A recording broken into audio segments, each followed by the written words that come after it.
Hello, everybody, and welcome into another episode of Speaking Steagles, the premier Pennsylvania pro football podcast. I'm Nick Bate, joined as always by Ricardo Martinez Paz. We've got a ton to talk about this week. So much has been going on. The Eagles and Steelers both picking up big wins. Obviously, now going into Week 16 of the season, we'll take a look at both of their matchups. Jalen Hurts, we got to talk a little bit about the health of the Eagles quarterback and whether or not he should be playing this week against the Dallas Cowboys, or if it's time for Gardner Minshew to come back into the fold. So that being said, Ricardo, how you doing this week, man? Oh man, yeah. I mean, there's a lot to talk about, a lot on my mind. But overall, I'd say pretty good. How about you? I am doing well, enjoying the holiday season, getting in the Christmas spirit. So yeah, things are going well. But the thing that we got to start off first and foremost today, before we dive into analyzing the last week of games here, the Steelers and Eagles both picking up wins, we got to talk a little bit about Franco Harris because news broke last night that he has passed away. And this comes kind of at a crazy time because it was almost 50 years to the day of the Immaculate Reception, which took place 50 years ago against the Raiders in the divisional round on December 23rd. And this Christmas Eve, the Steelers were planning to not only honor that play at halftime of the game against the Raiders, but also retire the Hall of Famer's number as well. And he is unfortunately no longer with us, but one of the greatest Steelers players of all time. And he unfortunately passes away, I believe, at the age of 72. No longer with us. So it's sad. It's tragic. And I mean, the NFL did their list of the top 100 plays in the history of the game, and the Immaculate Reception, I believe, was number one. Yeah, I think So so. I mean, it's really tragic to think that he passed away just a few days before he was going to be honored, and that play was going to be honored, and obviously his number was going to be the third one ever retired in Steelers history. Yeah, that's a tough one. I woke up this morning and saw that. I was like, man, I didn't even know about the stuff you just said either. That's like, man, that's just so unfortunate. But that makes them honoring that, or during the game at least on Christmas Eve, that much more touching, I guess. I think impactful is certainly a word to Yeah, describe it too. impactful, certainly. Yeah. I mean, Najee Harris even came out. I think he said today, or I don't know, when he was quoted as this, but I guess he was still like texting with Franco Harris at points throughout the season, just like whether it was asking for advice or just touching base on, being a Pittsburgh Steeler, what it means, just kind of looking not necessarily for mentorship, but just there's that experience. Franco Harris lived through it his career as one of the greatest Steelers of all time, and it's certainly tragic. And I think one of the quotes that I read today, I've been reading a lot about just Franco Harris's career, obviously that historic play, and one quote that I think really kind of sums up his impact as a Pittsburgh Steeler. Art Rooney Sr. said it, before I think his exact quote. I don't have the exact quote, but it was along the lines of, "Before Franco Harris got here, we didn't do much winning. Ever since he got here, all we do is win." And I mean, that play, the Steelers didn't go on to win the Super Bowl in 1972 when the Immaculate Reception took place, but by all accounts, that rivalry with the Oakland Raiders was when things kind of took off for the organization. And then obviously they won the 4 championships in the 70s. And really that was the Steel Curtain dynasty. That was and Franco Harris, as a rookie in 72, he was the one that was, one of the players leading the charge, especially on the offensive side of the football for the Steelers. And yeah, I mean, it's certainly going to be it's certainly going to be a special atmosphere and a special environment. And I think it's going to be very impactful when they retire his number this week against the Raiders. Yeah, for sure. Yeah, man, that's R.I.P. Franco Harris. Yeah, that's tough. So and the timing of it is just crazy too. The fact that and I was even talking about this with my mom today, and she's no sports fan, but I was like, you didn't even hear anything about his conditioning worsening a little bit, and I don't know if the Steelers were keeping it under wraps because I think he was supposed to be at the field and getting honored. So I don't even know if that would have been possible if he had even still been with us. But right. It's unfortunate. We remember the great player he was, and obviously the huge impact he had on the game. Mike Tomlin said, I never knew the player Franco Harris, but I knew the man. And I read a story on Twitter. I think it was Josh Yohei, who's actually a beat writer for the Pittsburgh Penguins, but he said he was on a plane, and the plane was the plane. This is the last story that I'll bring up on Franco Harris, but the plane was delayed because they were waiting for someone, and they didn't say who it was, but the plane was delayed for however long, and people were starting to get annoyed, and all of a sudden, Franco Harris pops on the plane, and that's the person that the plane was waiting for, going from Philadelphia back to Pennsylvania. And this was obviously well after his playing career. But everybody, all of a sudden, when they realized who it was, that no one was upset anymore that the plane was delayed. Franco Harris went around, I guess, according to Josh Yohei, and individually apologized to each person on the plane that he was the reason it was delayed. But just seems like a really outstanding guy and was such an important figure for the NFL for so long. And he was a key figure in NFL history, a key figure obviously in Steelers history, the man behind arguably the greatest play in NFL history. And there's actually a couple of really good articles on the Athletic by Mark Cavalli and Mike DeFabo is a new Pittsburgh Steelers beat writer. He's written a lot of stories leading up to this ceremony of the Immaculate Reception. So definitely check him out if you have a subscription to the Athletic, or anyone has a subscription to the Athletic. Definitely worth a read. But we remember Franco Harris as the Steelers get ready to take on the Raiders this week. We will definitely keep that in mind. That being said, both of these teams, like we mentioned, were in action this past week. And I guess while we're talking about the Steelers, we can keep things going with them as the Steelers picked up a win this week to improve to 6-8 on the season, and they beat down the Panthers pretty good in this one. I think the score was a little closer than really the way that the game felt, and that's kind of my first takeaway to a certain extent is how much the run game bounced back for the Steelers in this one. You go back to last week against the Ravens when they kind of went away from the running game. Obviously, the Ravens, one of the top two, top three running defenses in the NFL. The Steelers went away from that. Well, they came back to the run game in this matchup, and they dominated on the ground.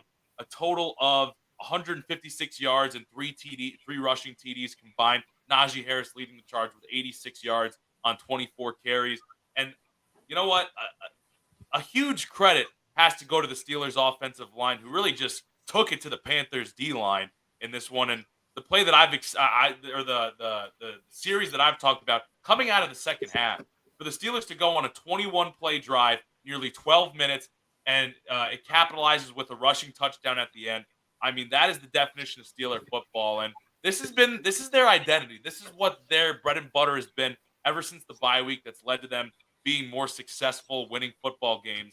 And it's too bad that a couple other games didn't go their way, whether it was the Ravens game last week or whether it was some of those games earlier in the season. Because I think this is a Steelers team now that's found their identity, and I think they're showing that they're a better football team than their record says, but I think it's just a little bit too late. But to see this run game come back, it gives me a lot of hope that, hey, maybe this offensive line is kind of taking the next steps.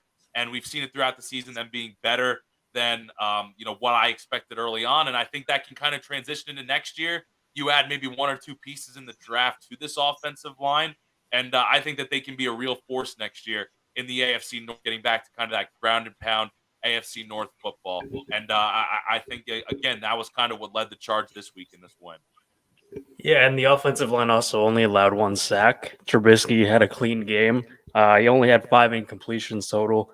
A rushing touchdown himself, 179 pass yards, no turnovers, which was key, as opposed to last week where he had 3 of those, 3 horrible interceptions. So, I mean, yeah, like you said, credit goes to the offensive line in that. And like you said, going back to that Steeler football, sort of that identity that they found after the bye week, as you talked about too. I mean, that was a huge part in this win. So, I mean, credit to the offensive game planning in that. And you definitely touch on my second takeaway here. And, you speak about the identity of them, getting back to the running game. But part of that, too, is the fact, I actually had this stat here. And I thought this was really interesting because this doesn't hold up for most teams in the NFL. But it's interesting that it's been the case when I see this with the Steelers and what I've said their identity is. But The Steelers, when they don't turn the ball over this season, are 6-1. The Steelers, when they turn the ball over this season, are 0-7. So I mean, it comes down to that. I mean, literally, that sums up the Steelers season right there. You could talk about the difference that TJ Watt has made for the defense. You can talk about the fact that 4 of their 6 wins have come against NFC South teams, which is the worst division in football. But to me, I think it's as simple as when they run the ball, control the clock, don't turn the ball over, don't give up, the opposing offense prime field position against this defense, and make opposing offenses go the whole length of the field against this, quality Steelers defense. I'm not going to say it's top tier among the best in the NFL or anything like that, but it's a quality Steelers defense nonetheless. That's the identity. And Mitch Trubisky bounced back this week, didn't turn the ball over, managed the game enough. The rushing touchdown for sure. Mitch Trubisky snuck in from the Steelers, or from the Panthers 1 yard line. It was a goal line QB sneak to get the touchdown. And I mean, that's really what it comes down to for me, is when they kind of control the game like this, and they're playing through their defense, they're playing through their running game, they're not turning the ball over. I mean, that is the Steelers' prime way to win games. And it's not like that's a formula that can't be effective against some high octane offenses as well. I mean, if you keep the ball out of the hands of some of these better offenses around the NFL, and don't allow quarterbacks like Patrick Mahomes or Josh Allen or Joe Burrow to constantly have the ball in their hands and putting up points in a matter of seconds. When you keep them off the field and you're running the ball and draining clock, I mean, that's a formula that can beat any team in the NFL. And any given week it could take place, and that's what the Steelers did this week. I wish they'd done it more last week against the Baltimore Ravens, but we can't go back in time with that at this point. But certainly got back to that identity, and not turning the ball over was such a key for them in this one. Yeah, I mean that's complimentary football right there. Like you said, I mean not giving the opposing team short fields, like you said, making the team drive the full length of the field. I mean those are huge parts of winning. I mean those make a difference in whether or not you win a football game or not. So I mean, yeah, they did it very well against the Panthers, and they've shown that they can do it against other teams as well. So I do expect them to sort of stick with this formula. It's been working for them. It's been effective. I mean, 3 games left. I mean, at least you can try and close out the season on a high note with this kind of identity that they've discovered since the bye week. I mean, hey, we'll get back to this, a little bit later in the show when we preview the matchup against the Raiders a little more. But, Deontay Johnson said this like 3 or 4 weeks. He was like, we have full belief that we can run the table with the rest of our schedule. Obviously, the Ravens loss kind of put a hitch in that. But, they only lost that game by 2 points, and they should have been more. They should have won that game, frankly. I mean, there was no reason. And we talked about that at length last week. I'm not going to dive back into that. But we'll talk more about kind of the Steelers' outlook for the rest of the season and the Raiders later on when we get into that portion of the show.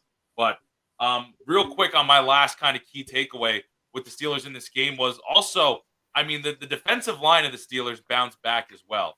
Last week, unable to stop the Ravens' running attack, and it was especially frustrating when I don't even remember the Anthony Brown, I think was his name, the third string quarterback for the Ravens came in, and you were unable to stop the Anthony Brown and the Ravens from going down and getting a score on his first possession of the game, and then also for them to pick up the first down. But the Steelers defense bounced back, stopped the Panthers running attack, which had been prolific in the last couple weeks. The Panthers were on a nice little 2-game winning streak coming into this one, and the Steelers defensive line kind of put an end to the running game, which was the main reason that the Panthers were finding any success. And they didn't allow a single running back to get over 10. I think one of them got to 10 yards, but a collective 21 yards on the ground for the Panthers in this game. So I don't know what switch flipped, whether it was just the Panthers offensive line just getting dominated. I mean, I think Trey Turner, former Steeler, is on the he's on the Commanders. But no, it's slipping my mind here, but Trey Turner, who was on the Steelers last year, was on a team that I watched recently. I don't know if it was the Panthers or if it was another team, but either way, the Steelers defensive line dominated the Panthers offensive line in this one. And that's a big reason why the Panthers were kind of unable to keep pace with the Steelers, as the Steelers were chewing off clock and scoring touchdowns. And yeah, the Panthers got a couple scores late in the game, late in the fourth quarter. but ultimately, it never felt like the Steelers were truly the Steelers. There wasn't a real level of concern for me in this one in the fourth quarter, and then obviously the Steelers went down and iced the game with the Chris Boswell field goal late that kind of put it out of reach. Yeah, I mean, 16 carries though, like on and 21 yards. It's 1.3 yards per carry. That's insane. That's First off, atrocious. yeah, that's insanely bad. And then they also sacked Darnold 4 times on top of that. So I mean, overall, it was a very good performance from this defensive line. And just yeah, it was such a bounce back game for them too, especially after allowing over 200 rush yards against the Ravens last week. So yeah, I mean, I feel like yeah, everyone knew the Panthers' identity was also sort of relying on the run, but that was non-existent at all. So they You know did what's hilarious? really I got well. to do this math real quick because I'm just looking at the box score here. So Deonta Foreman had 10 carries for 9 yards. His long was 5. So if you take out that 5 yard run, that means he had 4 yards on 9 carries. I mean, I don't even know what the math would be on that. Nine carries divided by 4 yards, or no, excuse me, four yards divided by 9 carries. So he was Like averaging not not even even half half a a yard per yard. carry Yeah, if you take out that one rush that he had for 5 yards. And he was the that's lead. unreal. He was the lead back for the Panthers. Yeah, I mean, yeah, that I just like how that I that's atrocious. That's just so Especially, bad. it's like it's mind-boggling because of how bad the Steelers' defensive front played the week before, and the Yeah, Panthers had been rolling with their running game coming into this one. I mean, they yeah, were putting up big numbers against the Broncos. I think they had played the Seahawks as well prior to this one. I think their bye week was pretty late. That was mixed in there, maybe a couple weeks prior to those two games. But either way, I mean, that is. If you had told me that was going to be the case before the game, I probably wouldn't have believed you. But yeah, nonetheless, the Steelers defense got it done somehow. yeah. Um, Stepped up. my player of the game, real quick, was Najee Harris. I mean, like I said, I've talked in length about how well the Steelers ran the ball. He put up the numbers on the ground, 86 yards on 24 carries. That touchdown that he scored too, just absolutely overpowered two Panthers defenders at Yeah, different points getting into the end zone. So he was the player of the game. He led the rushing attack, but really, I think the offensive line deserves a ton of credit. Um, I loved the quote from Mason Cole that he said after the game. He was like, that 21 play drive to start the second half brought him back to his Michigan days. Coach Harbaugh would have been proud of him at Michigan. Just ground and pound Steelers football. I love it. And he was the man leading the charge. And you know what? I don't think there was anyone else that it really could have gone to. Deontay Johnson had a big day, but it was the running game that really led the way for the Steelers. yeah, yeah, for sure. I Um, like that. I agree with that. a couple other points I want to bring up real quick that I just kind of picked up on in this game. Um, Really big third down throws by Trubisky on that final drive that set up the Chris Boswell field goal. Um, so I want to give a little bit of credit to him that he was able to stick in there and kind of make the key throws on that final drive. Because if they didn't pick up some of those conversions, I think there was 2 third down conversions they got on the final drive that set up the Boswell field goal. You don't do that and you give the ball back to the Panthers there. It gets a little closer than I think you'd really like it to be, and it's still then a one possession game. That field goal kind of put it out of reach, and then the Panthers, obviously with not a lot of time left, had to kick the field goal and then try the onside kick to get the ball back and then try to throw a miracle Hail Mary. But obviously the Steelers recovered the onside kick, and that was that. The other thing is, I talked a little bit about how I wanted to start evaluating some of these players now that the Steelers are kind of mentally out of the playoff picture in my mind. Mark Robinson got his first snaps on defense this year because Miles Jack was injured. And he's getting a lot of buzz in the Steelers kind of press and media about potentially being a figure next year at inside linebacker for the Steelers because Devin Bush is going to be gone. Yep. Potentially gone. Robert Spillane also a free agent. Miles Jack just 1 year left on his contract after this one for $8 million. So there's talk about him potentially being a cap casualty, but he's had a good season and the Steelers have cap room, so I don't really see that being the case. But Robinson's a guy who he actually went to Presbyterian, which is a school that plays against Marist. He was a running back there, transferred, became a linebacker at Ole Miss. And, he's Huh. only been playing linebacker for a little bit, but there's a lot of buzz about him being a late round pick, kind of like Vince Williams was a couple years ago, and he shows a lot of talent. So um, he didn't register any statistics in this game, but still, nonetheless, he's getting a lot of buzz, and he was seemed to be in the right spot throughout this game. And just wanted to give him a little bit of credit because he could potentially be a player that's in the mix next year, getting inside linebacker reps. So, nonetheless, the Steelers get this victory, and you know what? We'll talk about their matchup against the Raiders and the rest of their season in a little bit. But anything else you have to add on the Steelers here before we transition over to the Eagles? No, that was just one of those classic Steeler wins, just ground pound, and then defense doing its job, getting after the quarterback. So Yeah, pretty good yeah, win. absolutely, love to see it. So that being said, the Eagles also came away victorious. Maybe not the true Eagles fashion we've been accustomed to seeing them winning, but why don't you break it down for us a little bit? What was one of your takeaways? Oh boy, this this was an ugly one.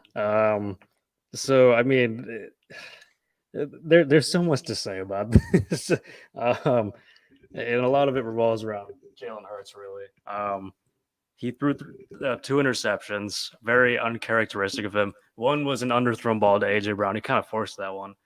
The second one was a miscommunication between him and Quez Watkins. I think Quez Watkins was supposed to break out of his route a bit sooner, and then the Bears defender just picked it off. It was just a bad look for the. I don't care about the MVP conversation at this point, but yeah, it was just two bad interceptions. But he bounced back. The offense bounced back overall. He had 3 rushing touchdowns. He's one short of I think tying Cam Newton's all-time record or something like that in a season or single season rushing TD record. And I mean, it was good to see. It was positive to see that he bounced back with 3 rushing touchdowns. The first one being the longest one. That was just an all-out blitz, and the Bears defender just covered the wrong gap, and Jalen Hurts walked into the end zone. I mean, that was a heck of a play call. First off, from Nick Sirianni and Shane Steichen, the offensive coordinator. And then the other turnover was Miles Sanders fumbling his first of the season, and it led to a Bears touchdown. So, I mean, that was just, yeah, those 3 turnovers are what lost. It really reminded me of that Commanders game where this could have been a game that the Eagles lost, but fortunately they didn't. They held on. I think one of the analysts even made a point, like at some point during in like the first half, he was saying this is kind of how the Commanders got their win. Is the Eagles kind of beat themselves to a certain point, Yeah. and the Commanders just did enough to hang on for the victory. And we started to see that a little bit in the first half here for the Eagles, but yeah, obviously they bounced back in the second half and were able to do enough to get the win. Yeah. I mean, you don't. I mean, against better teams, you don't get away with that. Just in this case, it was the Bears, so they were fortunate to, get through it and actually get the win. But the offense overall still produced 420 yards. My issue with this offense, obviously, the slow start's a big part of it, but the run game should have been more of a factor early on. Miles Sanders only got his first touch of the game, and with 6 minutes left in the second quarter, which is absolutely absurd to me when he's having a career year. And why Sirianni didn't rely or Shane Steichen, they didn't rely on Miles Sanders a bit more. The other thing is Jalen Hurts also ran quite a bit. He took unnecessary hits, which ultimately, I mean, we'll get to this, but led to him spraining his right throwing shoulder.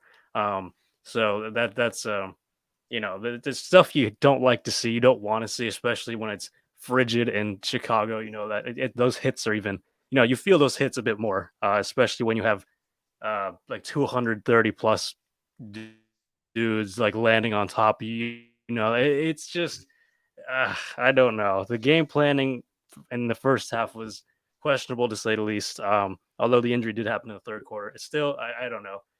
That's a bit more on Jalen Hurts, the probably taking the unnecessary hits than Nick Sirianni. It is on Nick Sirianni and Shane Steichen, but yeah, ugly offensive performance. They still got the job done, but yeah. I don't know if you have I, anything to add on I, that. I'm with you. I'm with you on the running game and the play calling early in the first half. Really, I mean, it's like especially after you throw a couple of interceptions in the first half, it's like, well, and you're turning the ball over. It's like, well, let's hand it off to our running back that's having a career year, and let's get him some touches, and let's not like obviously Jalen Hurts is having a career year. No one's questioning that, but it's like, hey, he like let's settle him down a little bit. Even the best of quarterbacks can benefit from having the ball, turn around, hand it off to your running back, settle things down a little bit, throw a couple check downs, maybe a screen or two, and just kind of a little bit more conservative when you're coming off of those turnovers. I think it could have been beneficial when they were kind of moving, when they were coming off of those turnovers. And you're right, we just didn't see that. Miles Sanders didn't get a touch until nearly the end of the first half, which was bizarre. I agree with you there. Yeah, yeah. Sorry about the phone ringing and my Wi-Fi is currently bugging, but I heard everything you said, but Yeah. yeah, It's all right. I wasn't sure if that was my phone ringing in the background. I think we had the yeah. same like house ringtone. Oh, So that's so house funny. phone ringtone. I was like, Yeah, yeah, I was like, this is weird because it's coming from in front of me, but the phone should be off to the right.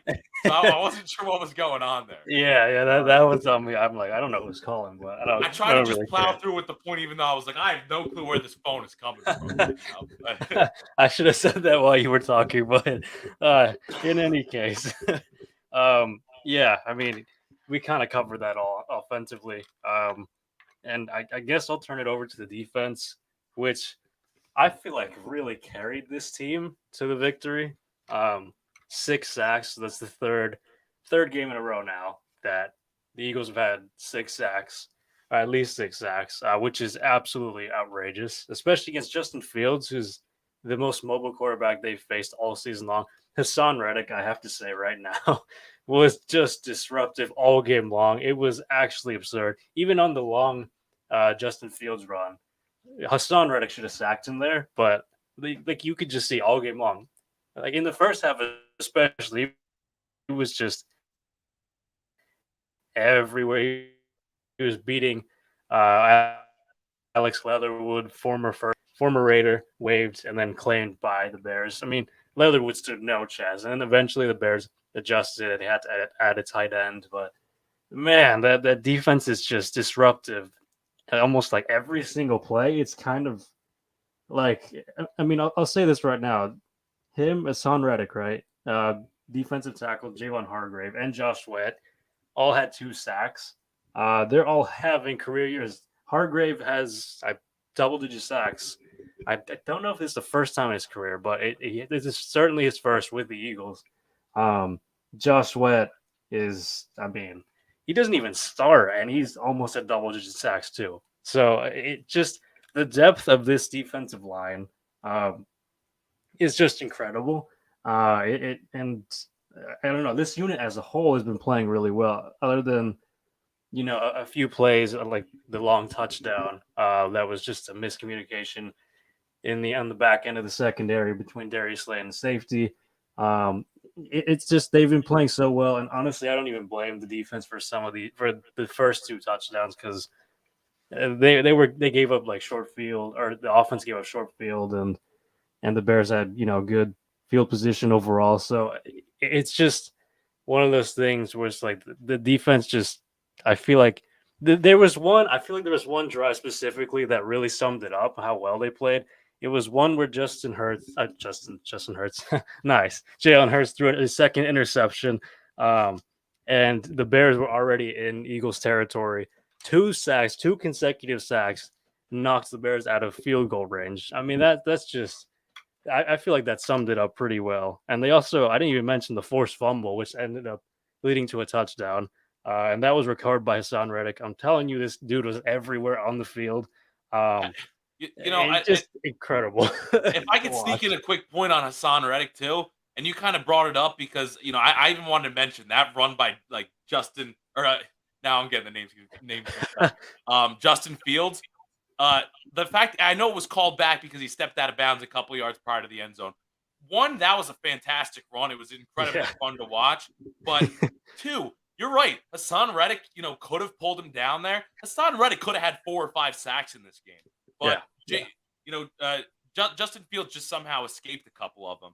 But absolutely right. Hassan Reddick was all over the field in this one.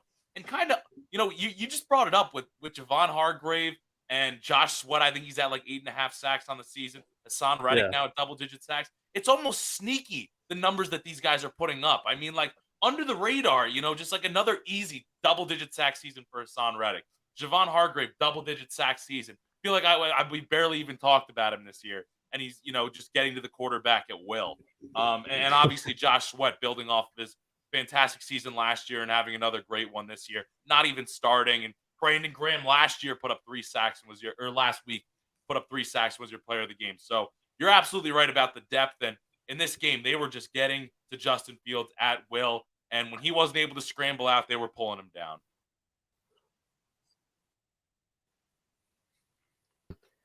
People on Bleeding Green Nation have been saying perhaps this is the best Eagles front ever because they're only 7 sacks away from the franchise record, which is crazy. They're at 55 currently, and there's still 3 games left to play.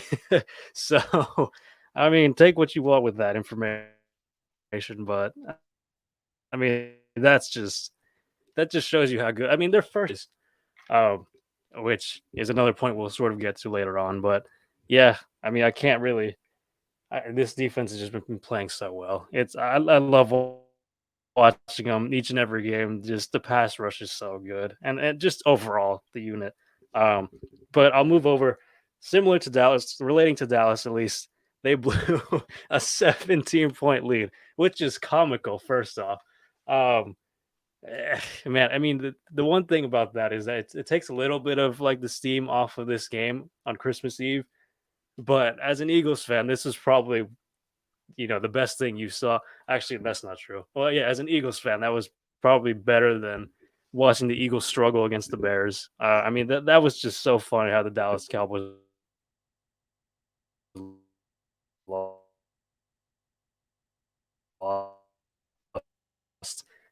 to Doug Peterson. I need to send up to my.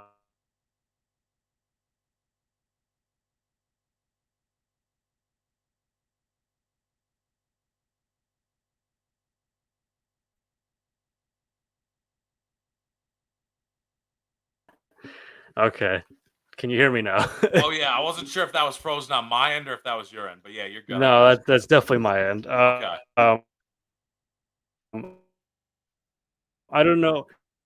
Okay, I don't know what part you heard, but I'll just say it again. Yeah, and I Yeah, I heard you. Yeah, 35 we cheesesteaks, got up to the 25 words. Yeah, cheeseburgers a little bit. Yeah.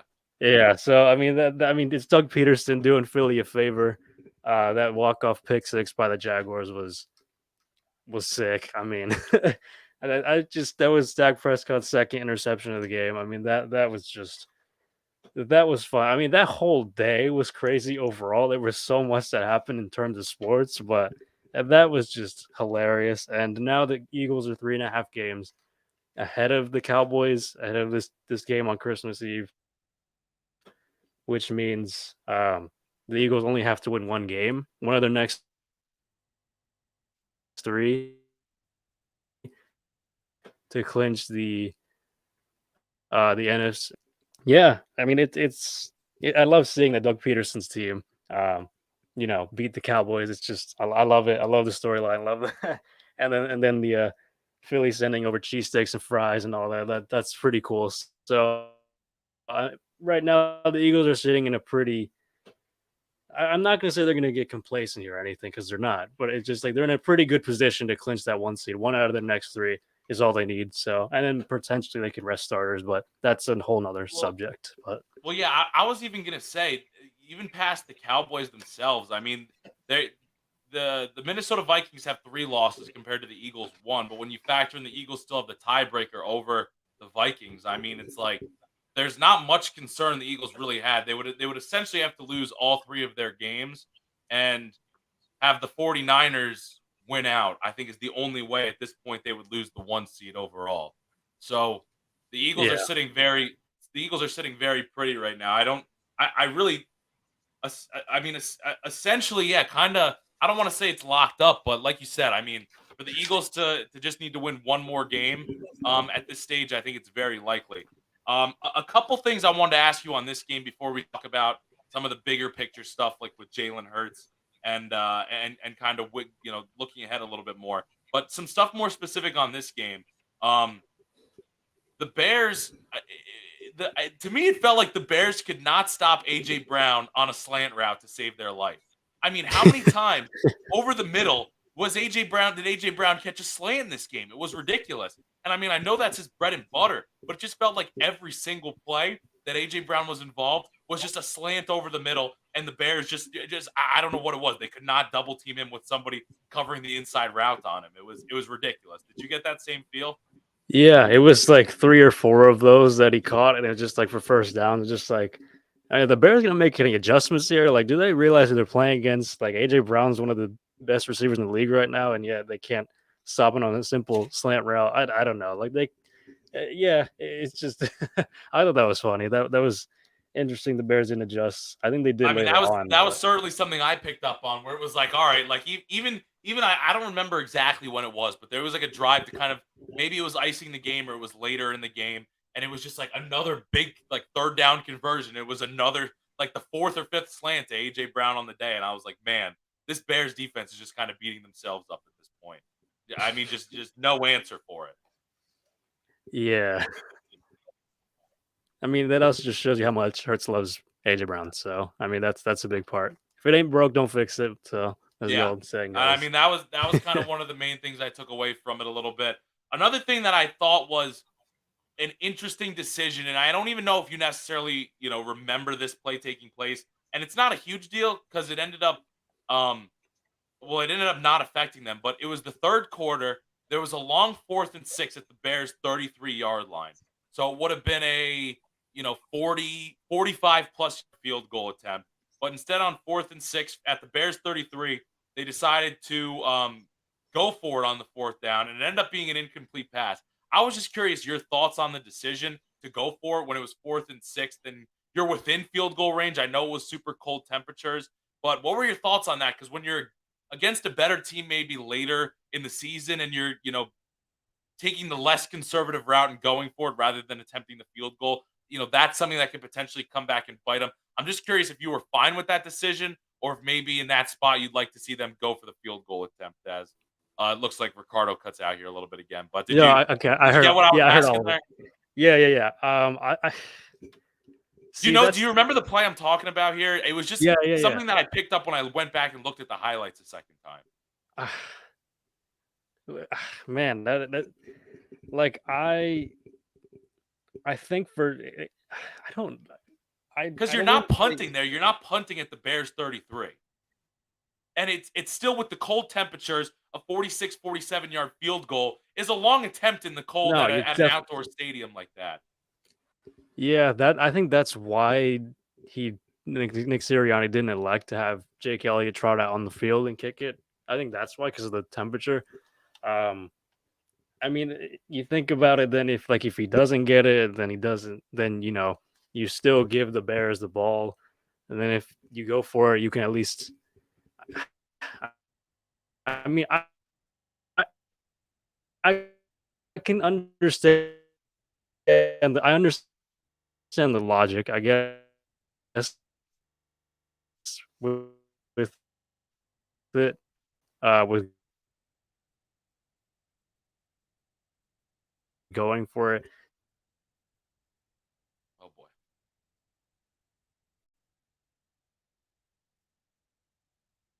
Cutting out again here. Hopefully Ricardo's Wi-Fi will pick back up. I can't. All right, you're back.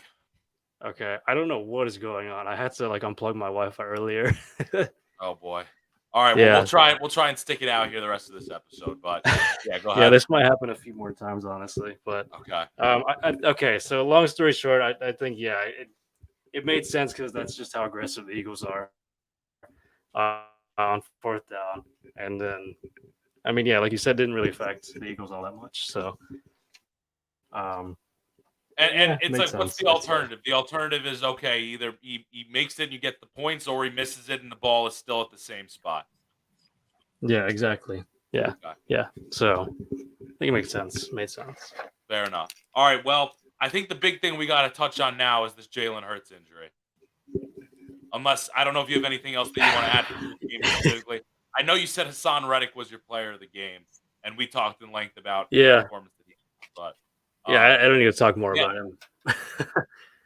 Oh okay. boy, Jalen Hurts. Yeah, Um, this is one of those things where just the first thing I thought of immediately when that came out was like, man, this gonna be the Carson Wentz thing all over again. dude, Like, I literally thought the exact same thing. I actually have it written down here in my notes. I was gonna bring it up. Is this reminiscent of the Super Bowl year when Carson Wentz was on track to win the MVP, got hurt, and then obviously it was a bad Nick Foles that led him all the way. But keep going. I literally thought the exact same thing. oh my god. I mean, the difference here is that it's not a season-ending injury, which is I'm really glad it's not. Thank goodness. Yeah, but like you just knew on that play when Jalen Hurts was on the ground for a little bit longer than usual. I mean, he did tell Jordan Mailata, "Get me the f up," like even though Mailata was like, "No, like stay down, stay down." And he was like, "Nah," but I just I this sort of relates to the amount of hits that Jalen Hurts was taking the entire game. I feel like at least half of them were unnecessary. Like he could have slid on a few of them. On that one, not necessarily the one where he got hurt. Part of He it's also got to be on the play calling, though. That Yeah, he was running a lot, and we talked about how Miles Sanders just wasn't involved until the late in the second quarter. yeah. That's especially in the cold in Chicago. Like I don't know. I could blame a bunch of people here, but that doesn't help anything. That doesn't help the situation at all. Um, it's just man, I don't even know where to go to this because there's so many different avenues. It's just like um Well, it's let's talk certainly about it. Let's talk about it this way first. Do you think whether I know Nick Sirianni has said, well, we'll see. Jalen's a tough guy. He might play this week, and they're still leaving it open to potentially him playing against Dallas. But given where the Eagles are at, we talked about how they're up in the division by 3.5 games. They're up on the Vikings by essentially 3 games. Do you think he should play this week against the Cowboys? I don't think so. It's just one of those things where it's like, yeah, he was one of the was the favorite to win the MVP, right? He's the reason the this team. He's part of the reason this team is where it's at right now. And just the other thing with that is that the Cowboys are one of the best pass rushing defenses in the league. I don't want to see Jalen Hurts taking more hits if he's not fully healthy. Like it could get even worse than that. Obviously, hits happen. You're gonna get hit in the NFL. I know that. Like quarterbacks, especially, they're gonna get hit. It's just when you have a backup like Gardner Minshew, who is more than capable of holding his own.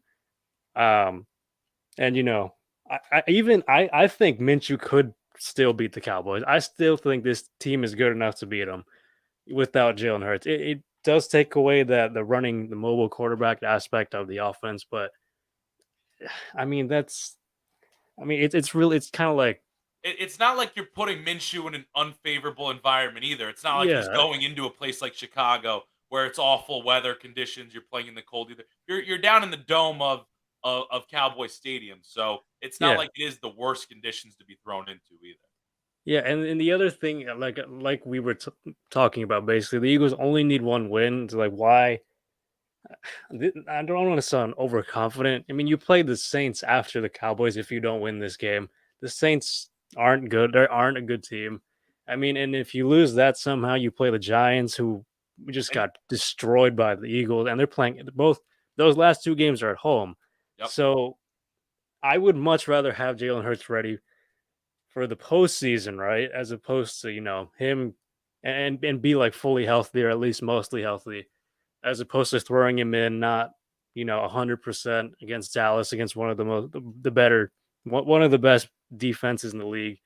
Um, I just like Minshew is more than capable. Hurts should recover. I don't care about the MVP conversation. Just get rid of that. That's Yeah. irrelevant. I'm more concerned with his health and whether or not he'll be ready for the postseason.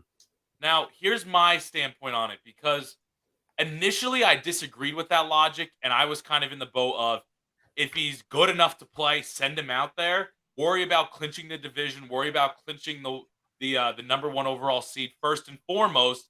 And then once you get down later in the season here, and you can rest him against the Giants the last week of the season or whatever it is, that's when you rest him. Get everything locked up first and foremost, and take care of business that way.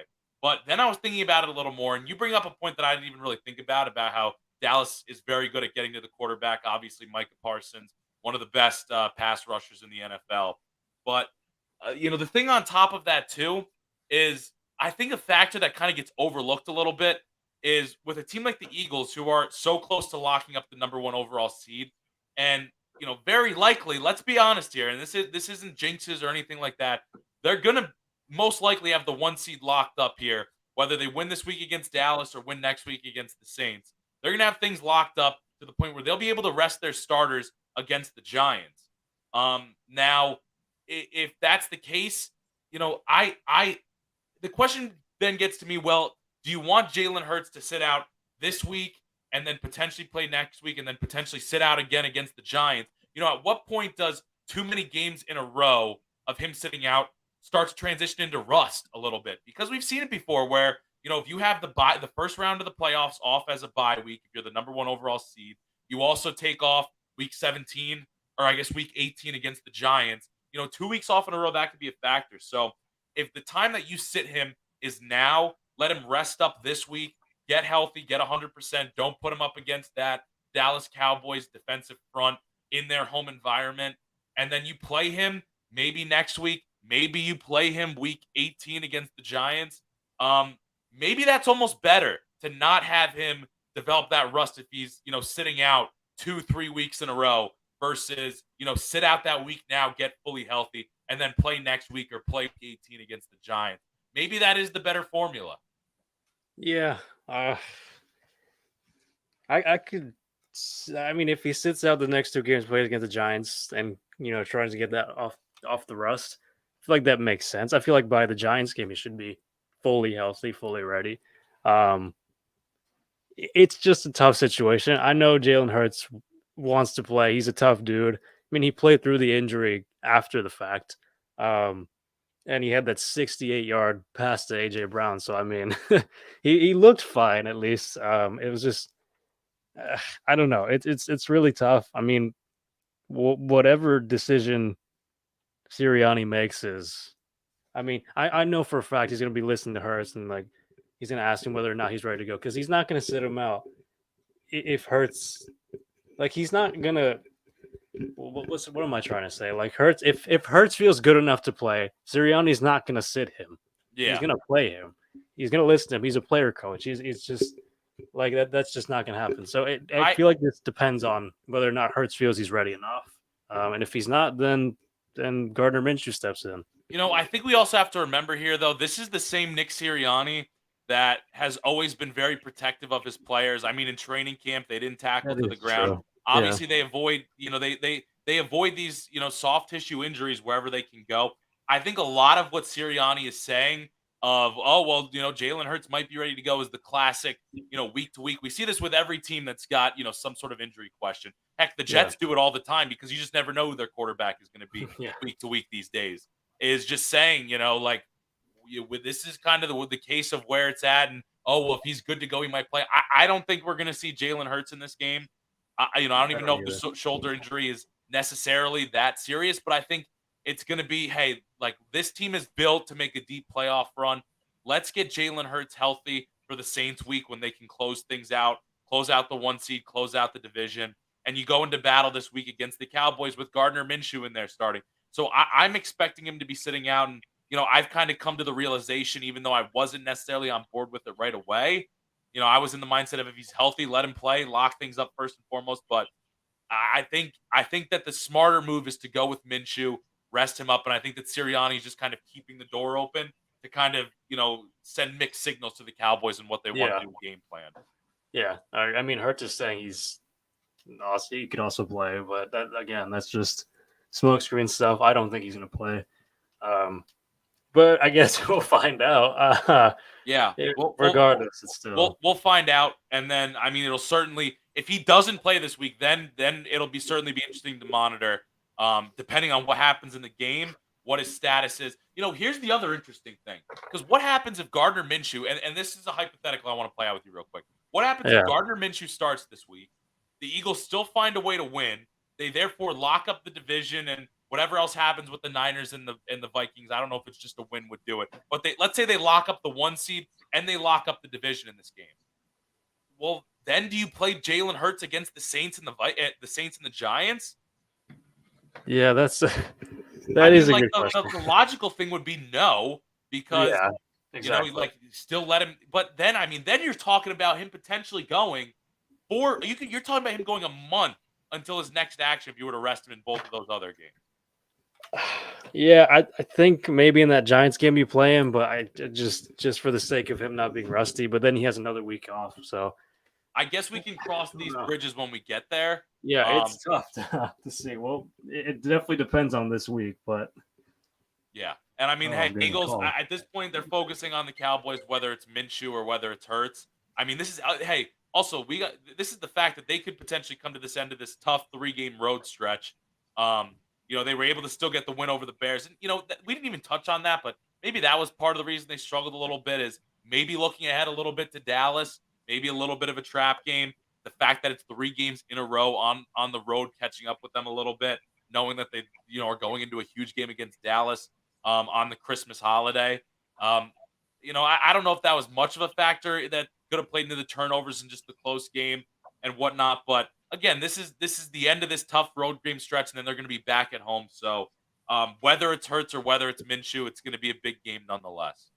Yeah, it will be. Should we just transition to the Cowboys game, or do you want to go to the I Steelers? think we should just go right into it. I mean, I feel like we're rolling with the Eagles right now.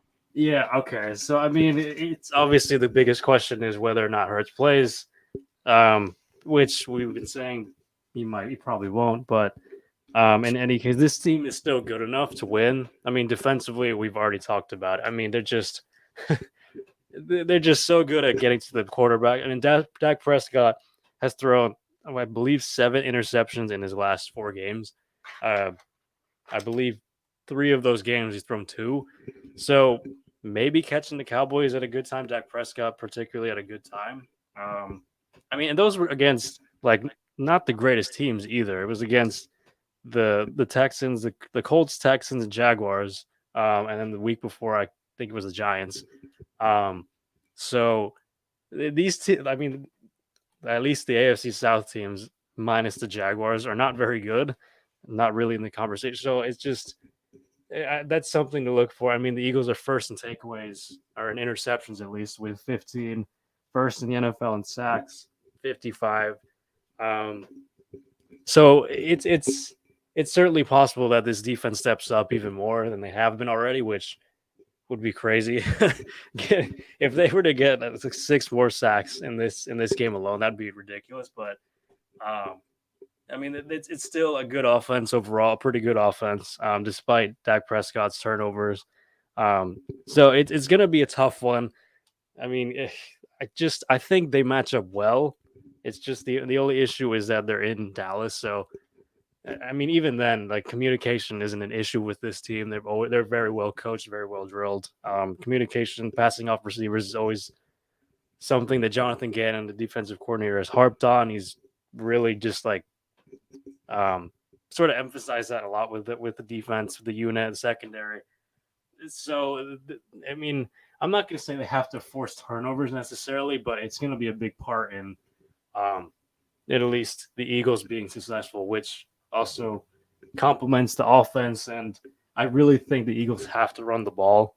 I like give Miles Sanders the ball a lot more than and just overall the Cowboys defense is 24th against the run.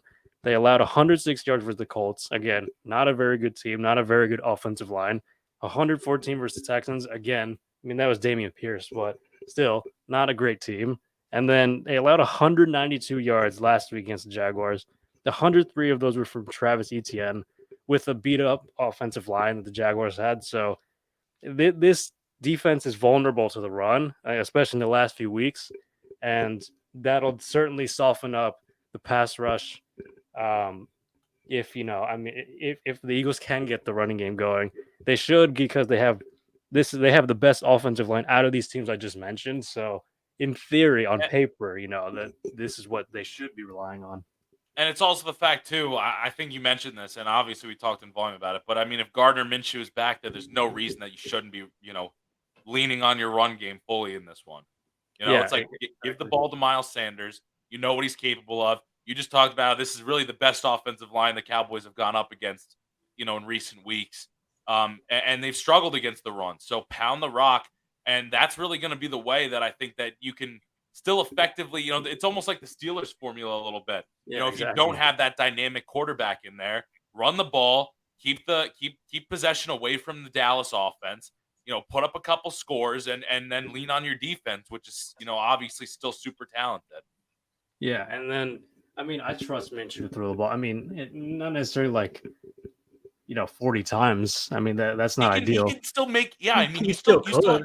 you still drop him back there for 20, 25 throws and just let him make smart decisions. Don't make him do anything crazy and just kind Yeah, of manage the game. There's no reason that they still can't win with Minshew.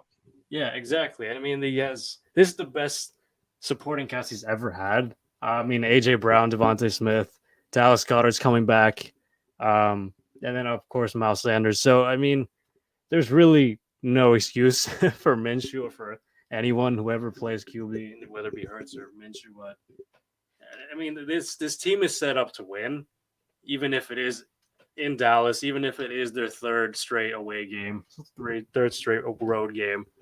Yeah, this team is still good enough to win. It's just a testament to how well Howie Roseman built this team going into the season. So, and they're so well coached. So this could the Eagles could pull it off. I think they can.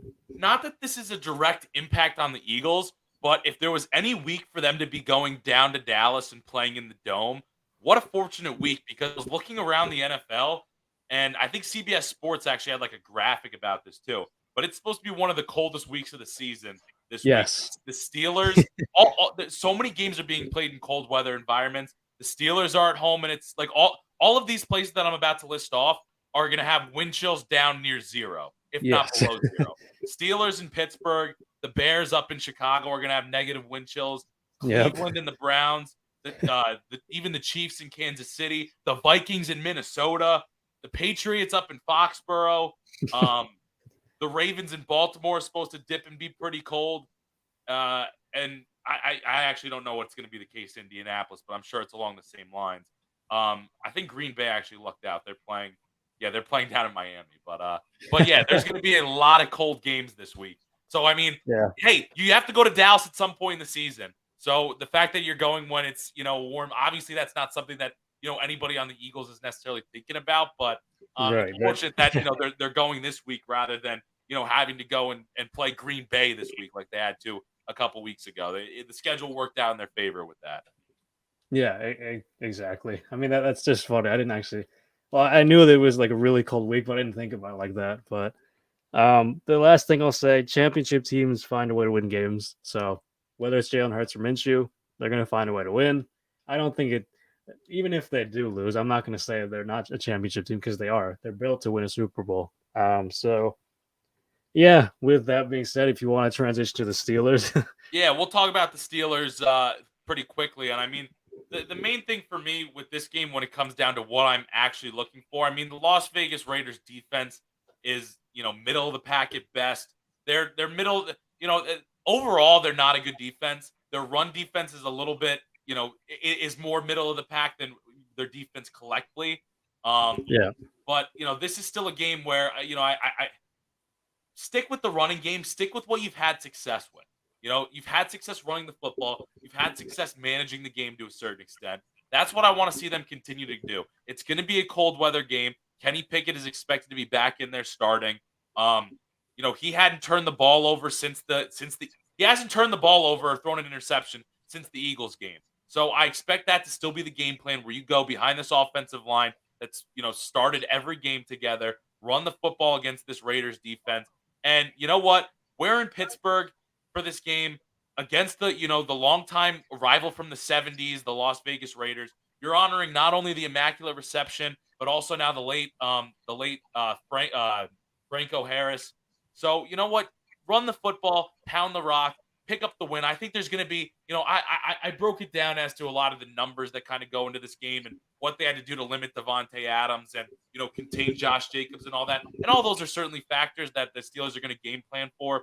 But at the end of the day, I think there's going to be a heightened emotion that's going to be played between these two teams with Franco Harris passing away so suddenly. And I think that this team is going to play with an edge. And I see them coming away with the victory in this one for maybe no bigger reason than just the emotion that they are going to put out on the field, playing on Christmas Eve, honoring the immaculate reception and honoring the historic legacy of Franco Harris. Yeah, the emotion, the passion. I mean, Steelers fans are already one of the most passionate in the NFL, and just this sort of adds fuel to it, and so it could be that much more passionate, that much more lively, whatever you want to call it. So I mean, yeah, I mean, there's certainly that added factor of passing of Franco Harris that at least could provide a bit more motivation for the Steelers winning this game. And again, you're not mathematically eliminated from the playoffs or anything like that, but right. This would be it would be a crappy feeling for them to lose this game, be eliminated from the playoffs with obviously so much emotion that's going into it. This is a game that you just have to win. If you're Pittsburgh, you got to win this game. It's as simple as that for so many reasons, not even related to the season as a whole and the goals that they're trying to accomplish. But this is a game that I think is certainly going to be, there's going to be a lot of emotion that's going to go into it. The crowd is going to be fired up. And obviously the Steelers are actually wearing throwback uniforms to the 70s kind of black classic Steelers jerseys. So there's a lot that's going into this outside of the X's and O's. And for no other reason than that, that's what I'm looking for the Steelers to kind of go and get this win on home soil. Yeah, and I hope they get it too. So, and you know what? I don't want to talk a lot about this because again, I've kind of written the playoffs or put it in the rearview mirror a little bit. But you talk about some of the matchups around the NFL this week. I mean, the Browns are playing the Saints. The Saints are obviously fighting for still fighting for their playoff lives in the NFC South. So maybe you can get ahead of the Browns here if you win. You'd be beating the Raiders, who are tied with you for the same record, if you get the win this week. The Jaguars are playing the Jets. So if the Jaguars get the win, that all of a sudden knocks the Jets down. Obviously, they still have the tiebreaker over the Steelers, but they would have the same record. The Patriots, they're playing the Bengals this week, and the Patriots have a really tough schedule. And even the Dolphins are playing against the Packers, who looked pretty decent last week, and the Packers still not mathematically eliminated. So things aren't totally outside of the realm of capabilities, but I'm not getting into the nitty-gritty of ways that Steelers. I'm over it at this point. They got to show me something, and that's winning this game first and foremost. For all those reasons that I listed before, not even getting into the playoff aspect of it. So yeah, exactly. I don't have much more to add. I don't have anything else to add as well. This has been a good episode. I love when we can break down something that's not just the game itself, and I really enjoyed diving into Jalen Hurts of it, the whole Jalen Hurts aspect of everything. So it's been a blast, man. Any final thoughts before we close things out? No, man. I mean, hope you enjoy Christmas, happy holidays, and all that stuff. So yeah, dude. Yeah. Merry Christmas to you as well, and Merry Christmas, happy holidays to anybody that tunes in and listens to this at any point in the future. But we'll be talking again next week when we break down both of these Eagles and Steelers games. We'll find out if Jalen Hurts plays or not. Hopefully the Steelers can pick up an emotional win against the Raiders. And for everybody out there, Merry Christmas. Hopefully Santa delivers you guys some good goodies in your stockings, and hopefully the Steelers can get the gift of a couple victories here. So until next week, that's all we got for you, and we will be breaking down those games next week. Bye now. See you later.